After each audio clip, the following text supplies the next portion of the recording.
Hello, and welcome to the Brannigan Communications Podcast.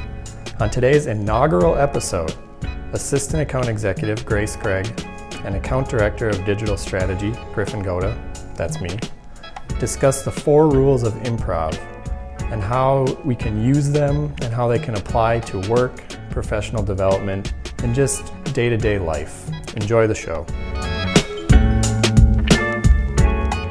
All right, guys, let's get down to business here.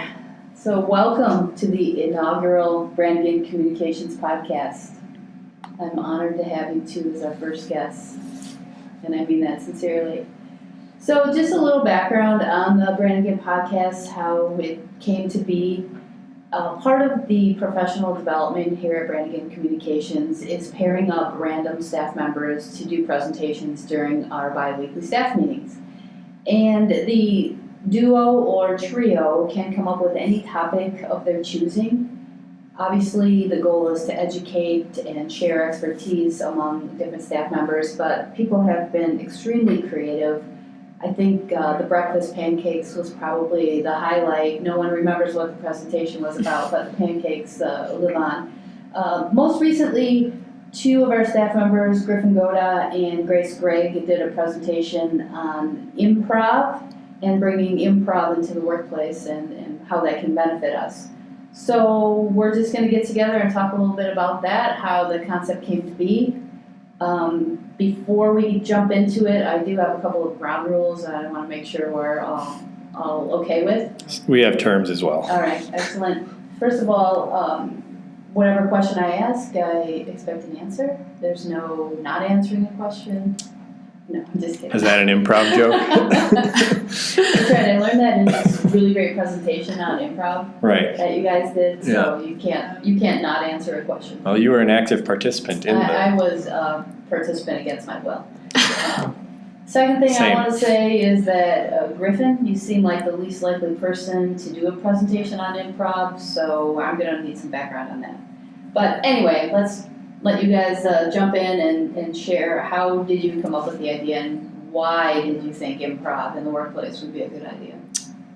So, if we're being honest, we came up with the idea on Monday. The presentation was on Wednesday.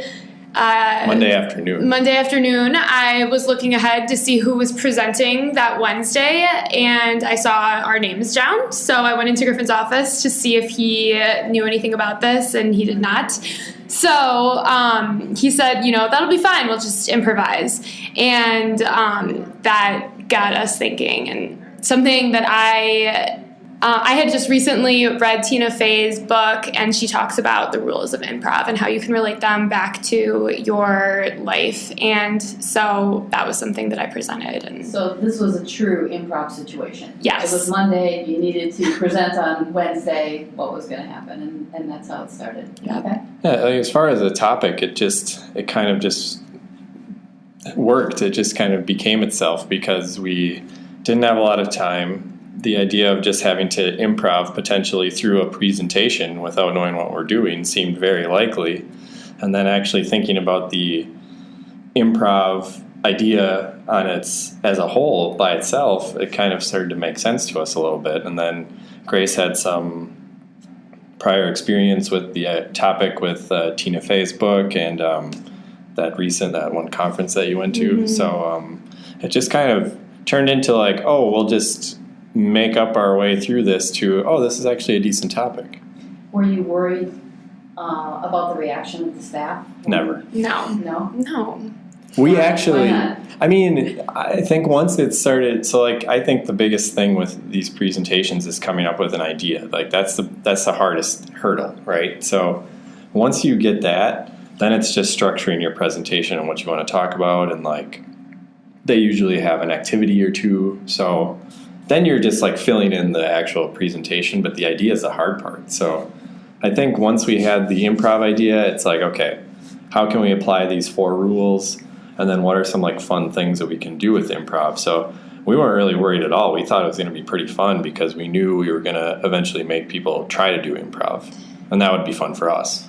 Plus, before we even knew what our topic was going to be, we knew we wanted our icebreaker to be catchphrase, and that fit in perfectly with this topic. Yeah, actually, too, I forgot about that. That's Yeah. a good point. No matter what our topic was, we wanted to do catchphrase as the icebreaker because so it was. explain what catchphrase Oh is. yeah, sure. So I guess it's just a game. It's a little electronic game where you have to describe something on the little electronic orb, whatever, a word or a phrase, without saying the word or phrase. So it's like it's like word charades. So you're getting people to think on their feet Mm-hmm. instead of your presentation. So at a high level, can you describe what your presentation was about, some of the meat of it? Well, I mean, we took it from the bones of it were the 4 rules of improv from Tina Fey, right? So that's where it started, and then we wanted to say, what are these rules, and then the second part is, how they applied to the workplace, right? Mm-hmm. That was where we kind of had to do the legwork. Yeah. And the 4 rules being: first, always agree; second, say yes and; third, make statements, don't ask questions; and then fourth, there are no mistakes, only opportunities. Right, those are the 4. So we said, here's what they mean in improv, and then here is how we can kind of twist them, or just not even sometimes twist, just how they sort of would apply to the professional world, or just like your personal development. Okay. And then there was an improv part of the presentation. How did you single out people to join you? So we actually found this website where you can put in names into a wheel and spin the names and it'll randomly pick one. So we did that Why do we do that? because we knew there was not going to be volunteers, which Right. there actually, Paige volunteered right off the bat. We had one more than we expected. Yeah. And why did she said that she wanted to volunteer because she wanted to face her fear. Yes. Is that right? Yes. So that was brave. I have to say that I was cowering, hoping my name would not come up on the spinner, but yeah, it did. How was the experience for you? It was painful. Well, I feel like you guys did pretty well. Not gonna lie, not my favorite thing to do, but it, served a valuable purpose and taught some valuable lessons on how to adapt in the workplace. So what were some of the learnings that you guys got out of it, watching people go through the improv exercise? Personally, I was impressed more than anything.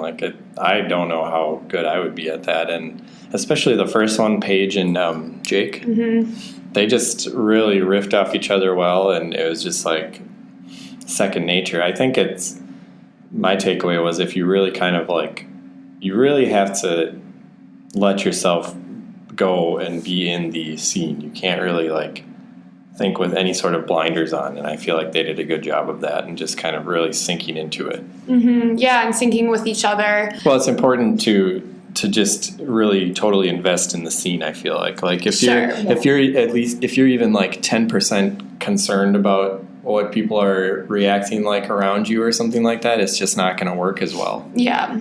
Yeah, I think that's true. I know when I was forced to get up there and do this thing that made me extremely uncomfortable, when I thought about what I should say next, then I kind of froze up. But when I just went with the flow and played off of whatever my partner was saying, then I feel like it was more dynamic and interesting. So I think that's a good lesson in the workplace when we are in brainstorm meetings or we need to come up with ideas, that you just can adapt that improv mindset of just letting things go and seeing where things take you, and to come up with the best ideas. Mm-hmm. Yeah, definitely. Have you found yourself using your improv skills? Not that much, but I'm open to it. How about you? Have you seen anybody adapt or apply these learnings in the office so far? I don't know if I've seen anyone, but I myself have been trying to, because like you said, I feel like when you're collaborating with someone else and you're brainstorming, it definitely helps in those situations. And then also the whole making statements point is huge, and you can apply it to every meeting, even if it's just a one-on-one with someone. I think add something. Right. The confidence factor. And like the whole, so that rule is don't just ask questions, make statements, like add something of value to the conversation. And so that as well, just don't just sit there. Don't just sit there. Yeah. We actually had a meeting, like the next day or a couple days later, and one of the great points about saying yes kind of came out where we had some negativity and people weren't willing to say yes, but then once they were, it was a more productive meeting and we accomplished a lot. So I guess I take my previous statement back. Yes, we have used it already and it has been successful. Well, and like I'm still a work in progress with it, but trying to be a better active listener. Like if I catch myself even multitasking or something during a meeting, trying to be present enough to catch yourself and stop yourself and re-engage with the larger discussion. I agree. I think people try to multitask during meetings a lot, especially if you're on a conference call. Not me, of course. I would never do that. But you definitely are not present, and there is, that there is a disconnect for sure. I agree. And then I know one of the learnings also is how can you apply improv outside the workplace, maybe in your daily life? Have you seen any of that opportunity present itself? I don't know if I have a specific example. I just feel like it's probably good to use these kind of situations use these rules in situations where you, have to make conversation where maybe you don't feel like making conversation. Like even if it's just making it more interesting for you or trying to be a better active listener, maybe you get more out of a situation than you would otherwise. The holidays are over, but I feel like family holiday parties would be a good use for this, having to sit and engage with conversations that on paper you may not be super interested in, but if you can actually apply these practices, I feel like that could be a good use of it. I don't know. Yeah, definitely. Just being more open to talking to people that you wouldn't necessarily. It's easy at holiday parties and things like that to not be. I feel like also number 4, there are no mistakes, only opportunities. That's big. You can apply that to work and then in life as well. And I have, because it's so easy to just get hung up on something if you mess up or whatever, but that's how you grow. So I don't know. I think it's a good one. Yeah, that's a good point. Definitely.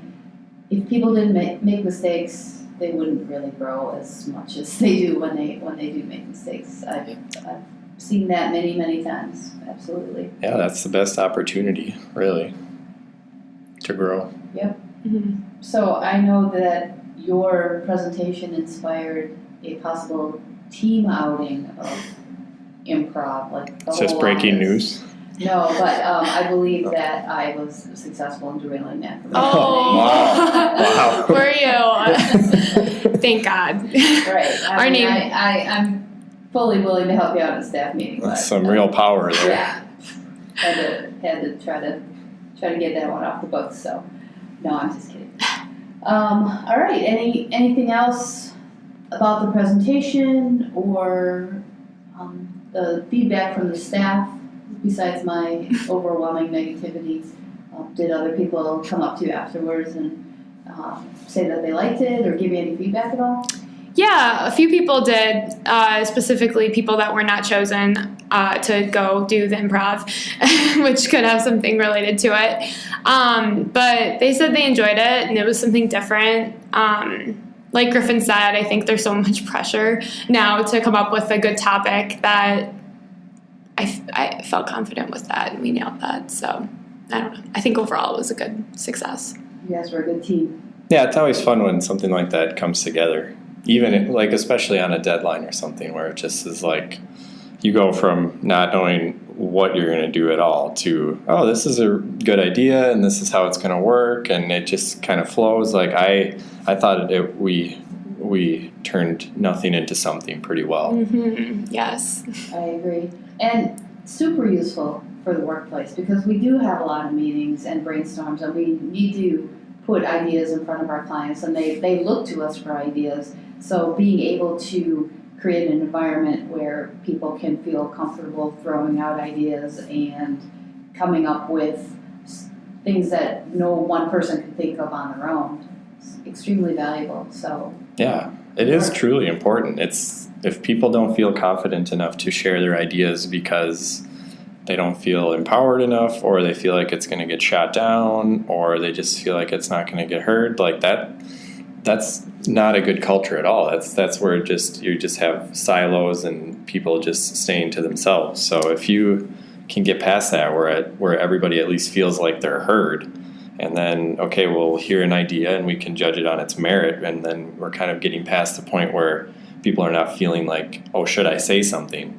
That's a big hurdle to climb. Well, yeah, and on top of that, I mean, I do feel like our culture at Brannigan is very much like everybody is encouraged to share and bring something to the table, but maybe not everyone necessarily knows how, and so these are kind of tools to use, like, to get there, right? And I think you're still right. It's a work in progress for everyone, but it's just like, if you have this in the back of your head one time and you have an idea and you share it, and then you realize that it's not that big of a deal to share something, then you're just going to be empowered to do more of it. So even if this can spur one action, it's pretty useful. Yeah, I mean, don't you sometimes think when you're in a meeting and there's one or two people who aren't saying anything, they're thinking something and they probably can contribute and should contribute, but for whatever reason, maybe it goes back to confidence, they just don't participate. And I feel like that kind of derails the meeting a little bit from being as productive as it could be, because it's always awkward when people are just sitting there, and even if they're listening, the participation and collaboration is when things are more fun. And I think that's one of the great things about the presentations that we do in the staff meetings, is that everybody is already, immediately engaged in working together, no matter what the topic. What would be your worst improv scenario to do? I'm trying to think of the other ones that we were thinking of. My worst, what do you mean my worst improv scenario? Well, maybe not worst, but like we were trying to think of scenarios that were like doable for people, maybe even the ones that we did. Yeah, I think the ones where it started off, so there's three different topics that we, gave to people as prompts. The first one was just, you're in a coffee house, and I think you're in line waiting, and the person in front of you turns around. I think that would have been the easier one versus I probably would have struggled more with the one that was like, you can't take that from work, being the first line, because you have to think quickly and you're not necessarily given a scene that you can picture. It's more, okay, where is this going? And you're just already super in random. it. Yeah. What about you? I feel like I'm the opposite. Like the coffee shop one would have been my least favorite because it's so broad. Like I have to turn around and think about like how am I going to lead this off, Like with the other way, you're just like halfway, like you're not supposed to take this, like the inciting action's already started, so you just have to kind of roll with that. I don't know if either of them sound easy, but that one sounds like a little more manageable. What was the third? Did we only do two, or was there a third? No, the third I believe was yours, where blocked it out. there was water dripping from the ceiling, or why is water dripping from the ceiling? Right. Was the prompt line. Right. We had other ones, but I'm not remembering them right now. That we had talked about, yeah. God, I don't know.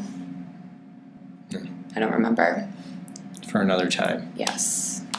Really, the moral of the story is that catchphrase. Everyone loves catchphrase. Everyone loves catchphrase, and this resulted in us purchasing a catchphrase for the office. So, which we already have used. Yes. Right. It spurred actual results. Yes. Right. Yeah. Quickly. We like games, obviously. All right. Well, that about wraps it up. Thank you both for sharing some insight on the staff presentation. Much appreciated. Yeah, thank you for moderating or hosting. Or whatever. Are you the official host? Doubtful. This was my audition. And This is I don't evolving. think I'm going to be renewed, but you never know. I think We'll he'll be back. see. There'll be some guest spots. Right. We don't want to pigeonhole anyone. Right.